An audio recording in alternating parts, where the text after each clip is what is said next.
तो जनाब मोदी साहब इस वक्त डिमांड में हैं। PM Modi in big demand. पूरी दुनिया में इस वक्त जो नजरें हैं वो भारतीय प्राइम मिनिस्टर के ऊपर कि हैं। भारत के वजीर आजम जब रशिया पहुंचे तो उनके पहुंचने से पहले ही इंडिया की सॉफ्ट पावर जो है वो पहले ही रशिया में पहुंच गई। जो इंडियन कम्युनिटी है, मतलब ये है कि Indian community is already in Moscow before Modi साहब वहां पहुंचे हैं। ये चीजें बताती हैं कि भारत की जो इनग्रेस है वो सिर्फ वेस्ट में नहीं है बल्कि रेस्ट ऑफ द वर्ल्ड में भी है। चाइना को इस वक्त प्रॉब्लम नहीं हो रही? चाइना का तो बहुत बड़ा दर्दसर बना हुआ है। चाइना तो जितनी कीनली ये देख रहा है विजिट, तो शायद उतनी कीनली तो वेस्ट भी ना देख रहा हो। क्योंकि चीन को बहुत चाइना वरिड है कि जो टॉक्स होंगी और जो प्राइवेट डिनर रखा है प्रेसिडेंट पुतिन ने प्राइम मिनिस्टर नरेंद्र मोदी के लिए, उसमें क्या बात होगी और ये आखिर इतने नजदीक फिर से क्यों आ रहे हैं। फिर से क्या, वो तो अलहदा कभी हुए ही नहीं थे सर, उनमें अलहदा। दोस्तों, इस समय पीएम मोदी विजिट पर हैं और रूस के विजिट पर हैं, जहां पर उनका भव्य स्वागत किया गया, भव्य वेलकम किया गया और इसके बाद में वहां उन्हें सर्वोच्च नागरिक सम्मान से सम्मानित किया गया और बहुत सारी डील साइन होने वाली हैं, बहुत सारे एग्रीमेंट, बिजनेस और कई सारी चीजों पर बातचीत होने वाला है। ये तो जाहिर सी बात है, जब भी पीएम मोदी कहीं जाते हैं तो कुछ लेकर और कुछ देकर और अपना हिसाब किताब करके ही वापस आते हैं। ये उनका पुराना रवैया रहा है।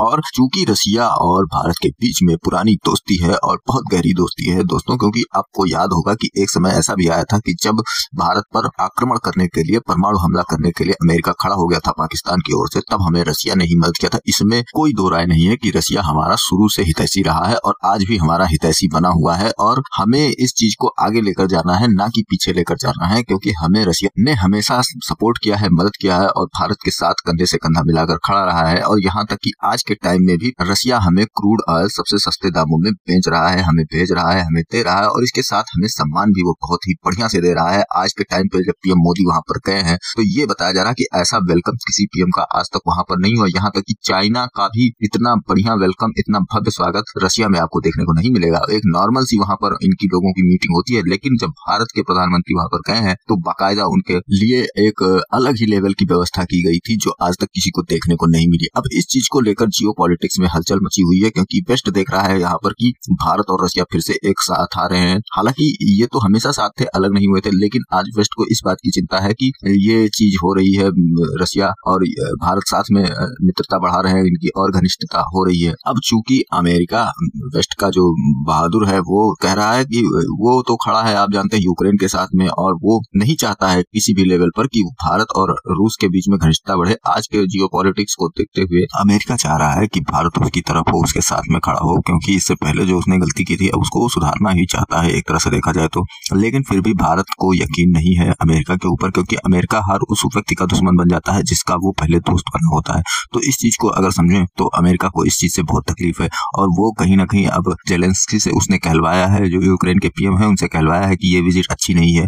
अब इसके बाद में चाइना को अलग दर्द मचा हुआ है, क्योंकि उसको भी टेंशन हो रहा है कि रसिया और भारत मिल रहे हैं, क्या करने वाले हैं ये लोग, भारत मजबूती पाएगा इससे रसिया का साथ पाकर। और इसके बाद में पाकिस्तान तो भाई हमारा पुराना मित्र है जो चाहता है कि किसी तरह से भारत बर्बाद हो जाए, तो वो उसको भी जलन होने वाली है। तो ये सारी चीजें आज के टाइम पर चल रही हैं और बहुत ही मायने रख रही हैं भारत के लिए। अब फिलहाल कुल मिलाकर इस विजिट से बहुत सारे देशों में जो है बौखलाहट सी मची हुई है और बहुत सारे देश इस मीटिंग को होने नहीं देना चाहते थे। उन्हें अच्छा तनिक सा भी नहीं लग रहा था कि ये मीटिंग हो सके।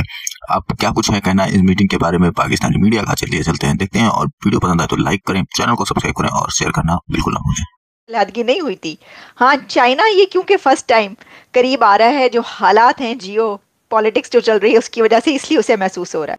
वहाँ पे आपको जो है वो संगीत वाले भी पहुंचे हुए हैं। रशियन जो लड़कियां हैं उन्होंने इंडियन ड्रेसेस पहने हुए हैं। एक फेस्टिवल है ये, एक this is not a normal relationship. ये एक पूरे का पूरा, जैसे कहेंगे ना, एक एक हिस्ट्री है इसके पीछे, एक पूरी, आप ये कह लें कि एक पूरे का पूरा कल्चर है। ठीक है, मेरे लिए तो बड़ी हैरानगी की बात थी। और सिर्फ चाइना ही क्या, क्या पाकिस्तान को जेलेसी महसूस नहीं हो रही? पाकिस्तान भी अंदर से जेलस हो रहा होगा कि देखिए जब हमें बुलाया जाता है तो हमें तो ऐसा इस्तकबाल नहीं दिया जाता, हमें तो इस तरीके से वेलकम नहीं जी किया जाता। पाकिस्तानी प्राइम मिनिस्टर जब जाता है तो क्या उसका पूरी दुनिया में उसका जो पुतिन से मुलाकात होती है उसका इस तरीके से चर्चा होता है? नहीं, कभी भी नहीं। जब मीटिंग हो जाती है तो पता चलता है सब पिक्चर्स और फुटेजेस जो आई हैं वो सारी आ जाती हैं बाहर कि जनाब ये हुआ है कि वो पुतिन साहब खड़े थे तो उनसे हाथ मिलाने के बजाय जो है वो आगे निकल गए और सरगेई लावरोव से उन्होंने हाथ मिला लिया, इस तरह की खबरें।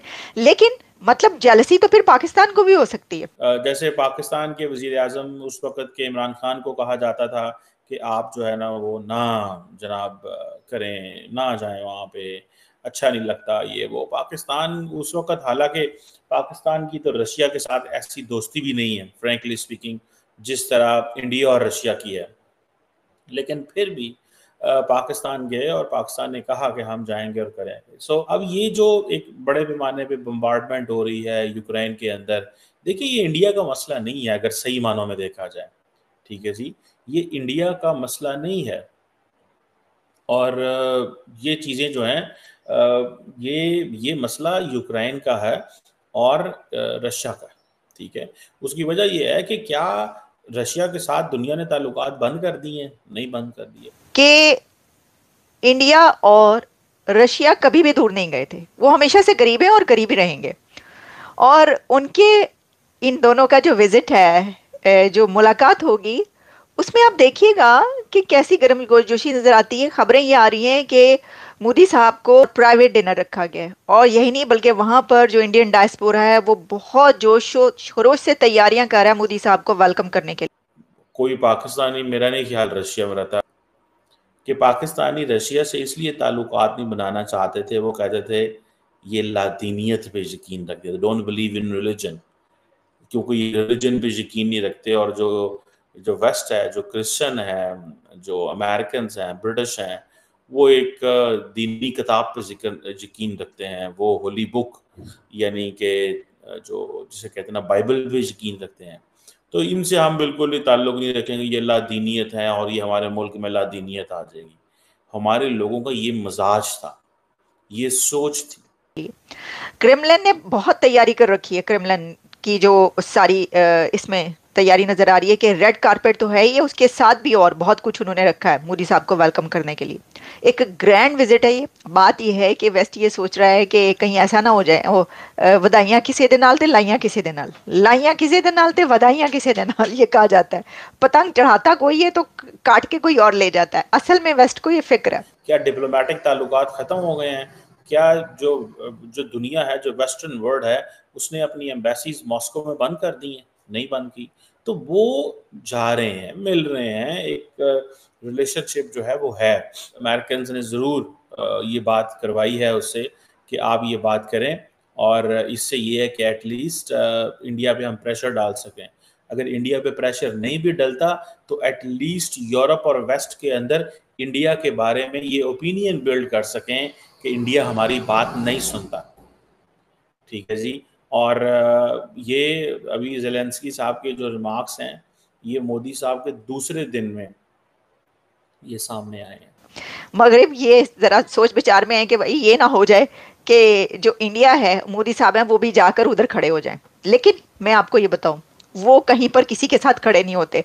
उनकी जो नॉन अलाइनमेंट की मूवमेंट है वो कभी किसी के साथ इस तरीके से खड़े नहीं होंगे कि वो या तो नेटो में शामिल हो जाएं या फिर वो कहें कि हाँ जी रशिया अगर कह रहा है तो हम रशिया और चाइना के साथ मिलकर इस ब्लॉक में आ जाते। इंडिया ऑन द कॉन्ट्रेरी, उन्होंने बड़े आराम से अपने आप को इंगेज रखा पूरी दुनिया के साथ।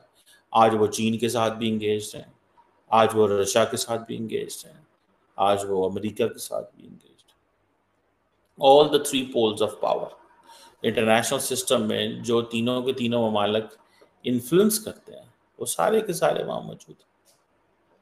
और आप देखें कि जो रशियंस हैं वो ढोलकियाँ भी बजा रहे हैं, वो इंडियन ड्रेस भी पहन रहे हैं, वो सारा कुछ कर रहे हैं। नो नो, ये आप भूल जाए। और यही वजह है, मैं आपको ये भी बताऊं कि उनकी ये जो पॉलिसी है, असल में उनकी जो डिमांड है, Modi in demand due to his policies.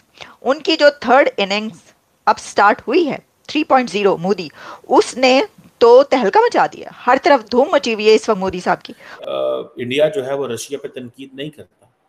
देखिए, इंडिया और यूक्रेन जो है ना, उनके क्या आपस में ताल्लुक है अगर देखा जाए तो? क्या ताल्लुक? अगर सारी वेस्टर्न वर्ल्ड ये कह रही है India is financing war in, जो है वो इंडिया फाइनेंस कर रहा है वॉर को, ठीक है, तो क्या फर्क पड़ता है? इंडिया को क्या फर्क पड़ता है? इंडिया कहता है मैं तो तेल ले रहा हूँ, मैं जंग को कहाँ फाइनेंस कर रहा हूँ, मैं तो जो इतना सस्ता तेल ले रहा हूँ अपने लोगों के लिए, मैंने तो अपने लोगों को देखना, मुझे इनसे क्या गर्ज है यार कि हम वहां पे क्या कर रहे हैं, क्या हो रहा है और क्या नहीं हो रहा। रशिया के क्या प्लान्स हैं? रशिया पिछले इतने दहाइयों से, रशिया जब वर्ल्ड वॉर 2 लड़ रहा था तो इंडिया को क्या पता है वो क्या कर रहे थे क्या नहीं कर रहे। So it's all about national interest यार, हमारा कोई लेना देना नहीं है, हमने देखना यह है कि हमारा ताल्लुक क्या है।